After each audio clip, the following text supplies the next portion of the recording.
नमस्कार दोस्तों, कैसे हैं सब? कुशल मंगल होंगे। आज मैं बात कर रहा हूँ किसके बारे में कि सिक्किम में स्थापित होगा देश का पहला जो है ऑर्गेनिक फिश क्लस्टर की स्थापना अभी हाल ही में सिक्किम में करी जाएगी। और ये ऑर्गेनिक फिश क्लस्टर की बात करेंगे तो सिक्किम में स्थापित हो रहा है और इस तरीके का पहला यहाँ पर स्थापित होने की बात चल रही है। तो इसके बारे में जब हम बात करेंगे तो ये अभी रिसेंटली ये बात कही गई और इसके बारे में एक एक करके थोड़ा सा डिटेल में बात करने वाले हैं। तो उससे पहले एक बार जो है चैनल को सब्सक्राइब करके बेल आइकन जरूर दबा देना और डेली इस तरीके के सेशन हमारे साथ आप जुड़ने के लिए जो है आप हमारे साथ जुड़ सकते हैं यदि आपको डेली इस तरीके के सेशन जो चाहिए हैं तो। ठीक है, बिल्कुल जी। तो चलो शुरुआत करेंगे।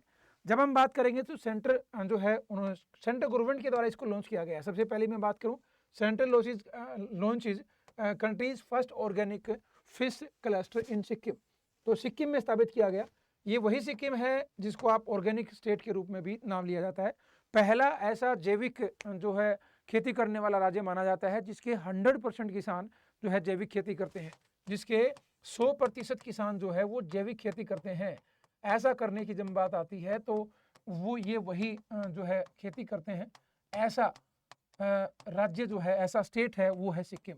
ऐसा स्टेट कौन सा है तो उसको आप सिक्किम के नाम से जानते हैं। तो ये ministry of fisheries, animal husbandry and dairying उनके द्वारा इसको लॉन्च किया गया है। याद रखना क्वेश्चन इस तरीके से आएगा, कौन से मंत्रालय ने इसको जारी किया है, कितने रुपए इस पर इन्वेस्ट होने वाले हैं, कौन ये पैसा देने वाला है, कहाँ पर इसको एस्टेब्लिश किया जा रहा है, क्यों इसको एस्टेब्लिश किया जा रहा है, इसका फ़ायदा क्या होगा। तो ऐसे 3 से 4 आपको स्टेटमेंट मिलेंगी और उसमें बताना होता है कि बताइए कौन सी स्टेटमेंट ठीक है, कौन सी स्टेटमेंट गलत है। ठीक है, तो ये अभी हाल ही में किसने शुरू किया? Ministry of fisheries, animal husbandry and dairying जो मिनिस्ट्री ने इसको लॉन्च करा है। और ये फर्स्ट ऑर्गेनिक फिशरी क्लस्टर जो है सिरोंग डिस्ट्रिक्ट सिक्किम में आया है। और ये कौन सी योजना के तहत? प्रधानमंत्री मत्स्य संपदा योजना। ये प्रधानमंत्री मत्स्य संपदा योजना जिसको सेंट्रल गवर्नमेंट के द्वारा चलाया हुआ है, इस योजना के तहत सिक्किम में इस पहले फिशरी ऑर्गेनिक फिशरीज जो है क्लस्टर की स्थापना ministry of fisheries, animal husbandry and dairying ने इसकी शुरुआत करी। पहली 2 लाइनों में ही बहुत सारी चीज़ें आपको देखने को मिलेंगी। ऑर्गेनिक फिशरीज क्लस्टर इसकी बात करेंगे तो इसका एम है जब प्रोड्यूस एंटीबायोटिक, केमिकल एंड जो है पेस्टिसाइड फ्री जो है ऑर्गेनिक फिश फॉर जो है कॉन्शियस मार्क्स ग्लोबली। तो इसकी जब बात करेंगे तो क्या क्या इसमें बेनिफिट होने वाले हैं वो हम एक एक करके बात करने वाले हैं। इसका उद्देश्य है जैविक खेती में पर्यावरण के क्षेत्र में जागरूकता, बाजारों के लिए एंटीबायोटिक, रासायनिक और कीटनाशक मुक्त युक्त जैविक मछली का उत्पादन करना। यह जो पहल है स्थायी जलीय कृषि और पारिस्थितिकी रूप से स्वच्छ मछली पालन को बढ़ावा देती है, जिससे जलीय पारिस्थितिकी तंत्र को, प्रदूषण को और अक्सी से बचाया जा सके। एक और खास बात इसकी क्या है? तीसरी बात, इसको कौन इसमें जो एक तरीके से समर्थन कौन दे रहा है पैसे के मामले में? राष्ट्रीय कृषि एवं ग्रामीण विकास बैंक, राष्ट्रीय कृषि एवं ग्रामीण विकास बैंक जो है वो इस क्लस्टर का समर्थन करेगा। मतलब इसके जो बुनियादी ढांचे को जो वित्त पोषित करने की बात आएगी तो उसमें पैसा कौन देने वाला है? तो वो पैसा देगा राष्ट्रीय कृषि ग्रामीण विकास बैंक, इसका पैसा देने वाला है। एक बार आप कमेंट करके बताइएगा कि राष्ट्रीय जो ग्रामीण विकास बैंक है इसकी स्थापना कब हुई थी?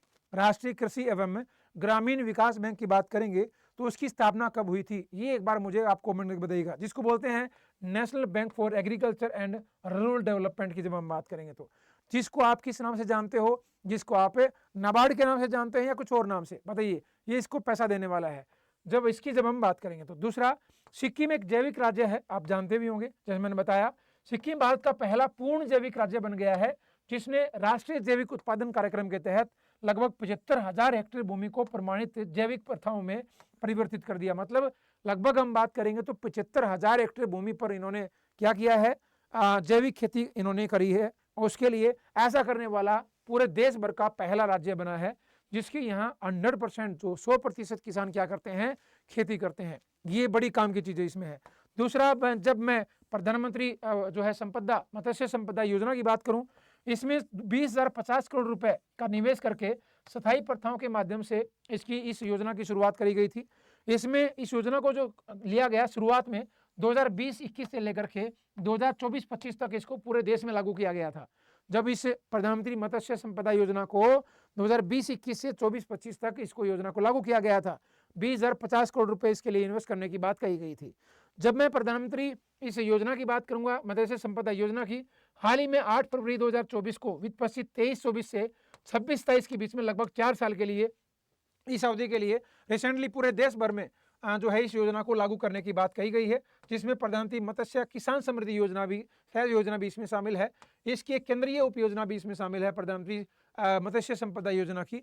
तो इसको कितने सालों के लिए? 4 वर्ष के लिए। कितना पैसा इसमें खर्च हो रहा है? 6,000 करोड़ रुपए की अनुमानित परिव्यय इसमें आएगा और इसको पूरे देश भर में लागू करने की बात कही गई है। ठीक है, जब मैं प्रधानमंत्री इस मत्स्य संपदा योजना का उद्देश्य क्या है? लंबी अवधि में मत्स्य पालन क्षेत्र में परिवर्तन का समर्थन करने के लिए एक संस्थागत सुधार लाने के पहचान और वित्तीय और तकनीकी हस्तक्षेप के माध्यम से जो है एक कमजोरियों को दूर करना इसका प्रमुख लक्ष्य माना गया है। जब हम बात करेंगे तो जब हम इसके बारे में बात करते हैं तो ये सारी चीजें हमने आपको बताई हैं कि मत्स्य पालन की जब आपसे कोई पूछता है तो हमारे यहाँ जो तटीय इलाके हैं, खासकर हम बात करते हैं तो किस वाले? पूर्वी जो हमारा तट है उस पर मत्स्य पालन आपको, इंडिया की जब बात करेंगे तो इंडिया में सबसे ज्यादा आपको देखने को पाया जाता है। इसका उद्देश्य औरों की बात करेंगे तो मैं बात कर रहा हूं अब प्रधानमंत्री मत्स्य संपदा योजना का क्या उद्देश्य है, उसकी जब बात करता हूं तो मत्स्य, इसका औपचारिकरण क्या है? मत्स्य पालन क्षेत्र का औपचारिकरण, कार्यशील पूंजी के लिए मत्स्य पालन सूक्ष्म उद्यमों की भारत सरकार के कार्यक्रमों तक पहुंच को सुगम बनाना, पहला काम। इसका उद्देश्य मत्स्य पालन मूल्य श्रृंखला में जो कर्ता धर्ता है उनमें मछुआरे, मछली पालक, मछली श्रमिक, विक्रेता, सूक्ष्म और लघु श्रमिकों सहित जो प्रसंस्करण करता है आदि की जो रजिस्ट्री एवं कार्य आधारित पहचान बना करके मत्स्य पालन क्षेत्र को धीरे धीरे औपचारिक बनाना है। मतलब एक तरीके से सभी को इसमें शामिल किया गया। दूसरा, इसके लिए एक मोबाइल ऐप भी बनाया गया है। इसके लिए एक राष्ट्रीय मत्स्य पालन डिजिटल प्लेटफॉर्म जिसको आप NFD कहते हैं और एक मोबाइल ऐप उसको भी डेवलप किया गया है इस प्रधानमंत्री मत्स्य संपदा योजना के तहत। सभी पात्र पंजीकृत उपभोक्ताओं को DOF और GOI द्वारा कार्यरत आधारित पहचान के रूप में जारी किया गया पंजीकरण प्रमाण पत्र प्राप्त होगा, जो उन्हें प्रधानमंत्री मत्स्य जो है संपदा योजना और भविष्य की योजनाओं के तहत दिए जाने वाले लाभों का वो जो है लाभ उठाने में मदद उनको मिलेगी। इस घटक के मत्स्य पालन क्षेत्र में के बारे में ज्ञान में सुधार के हेतु प्रशिक्षण उनको दिया जाएगा, वित्तीय साक्षरता उनको दी जाएगी, जो है उधारकर्ताओं को सहायता प्रदान करने के लिए ऋण जो है मध्यस्थों के नेटवर्क के माध्यम से वित्तीय संस्थानों में संस्थागत ऋण पहुंचकर की दूसरी जैसी सुविधाएं भी इसमें दी जाएंगी। तो इसमें जब ये बात कही गई है, अब आपसे कोई पूछता है कि आप ये बताइएगा हमारे यहाँ से साइंटिफिक जो नेम क्या है, मछली की जब बात करेंगे तो उसका साइंटिफिक नेम के रूप में आप जो है किसको आप बोलते हैं? इसको आप प्लानिस्टिटा जो है गिगेंटा के नाम से उसको जानते हैं। मछलियों के अध्ययन को आप जो है इस थोरोलॉजी के नाम से जानते हैं। सेंट्रल जो है मेरीन फिशरीज रिसर्च इंस्टीट्यूट की बात करेंगे तो वो केरला में पड़ता है। हमारे मत्स्य पालन मंत्री जो कौन सी ऐप अभी लॉन्च करी तो उसको रंगीन मछली ऐप लॉन्च किया गया है।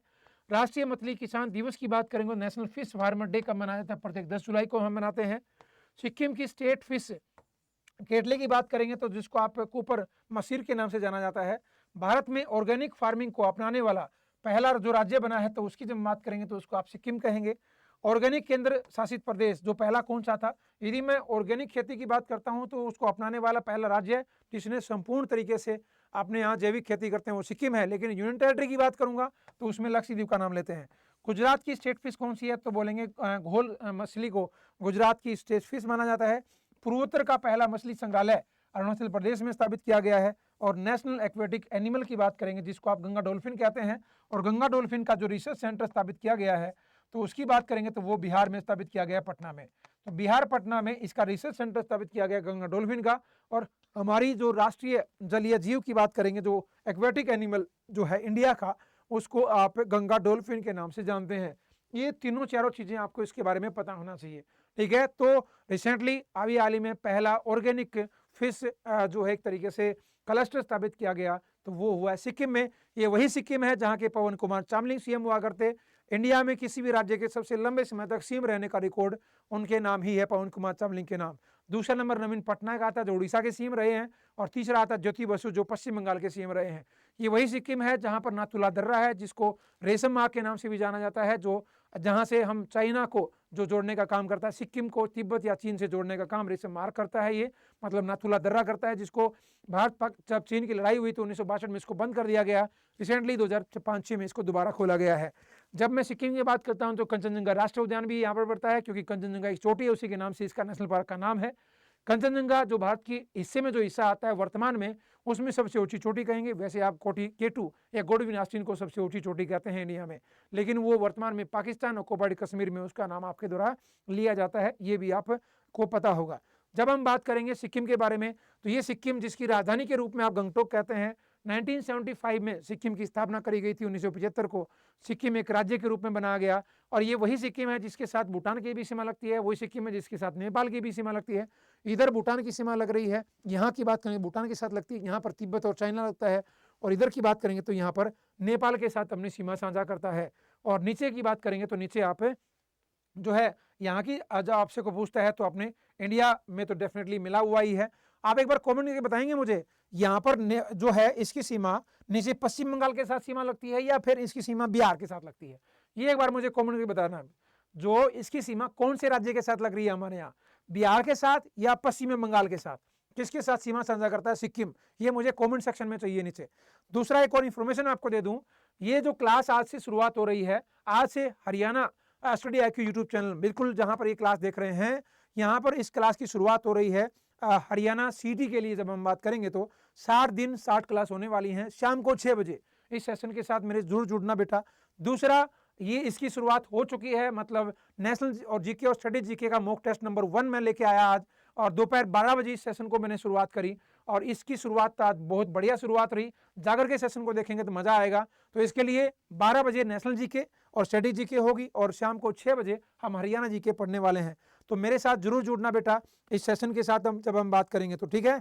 तो यदि आपको लगे कि हाँ यार बढ़िया सेशन रहा तो मुझे कमेंट करके जरूर बताएं।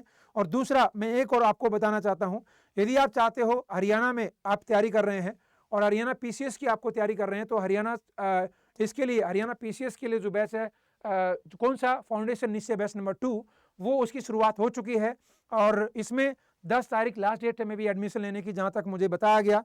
और ये एक ऐसे एजुकेटर के द्वारा पढ़ाया जा रहा है इस PCS बैच में, जिन्होंने बहुत सारे बच्चों को इससे पहले स्टेट PCS, अलग अलग स्टेट PCS में, मतलब UP हो या फिर आप झारखंड हो या उड़ीसा हो, पश्चिम बंगाल हो, राजस्थान हो, इन सभी एग्जाम्स में बहुत सारे बच्चों को फाइनल सिलेक्शन दिलाया है। UPSC लेवल तक बच्चों को ये पढ़ाते हैं। तो ये केवल आप 14,999 रुपये में नहीं, इसको थोड़ा सा और कम में लिया जा सकता है। क्या क्या फैसिलिटी इसमें है, तो हम बोलेंगे इसमें 1-to-1 मेंटरशिप आपको मिलेगी, मेंटोर मिलेगा एक, जब आपने एनरोल करा कोर्स में तो एक मेंटोर मिलेगा जो आपको गाइड करेगा कि प्री की तैयारी कैसे करें। जो भी आपको प्रॉब्लम आती है 24 घंटे वो आपके लिए तत्पर रहेगा, ठीक है, उससे आप पूछ सकते हो। दूसरा, इंट्रो गाइडेंस मिलेंगी ऑफलाइन सेंटर पे।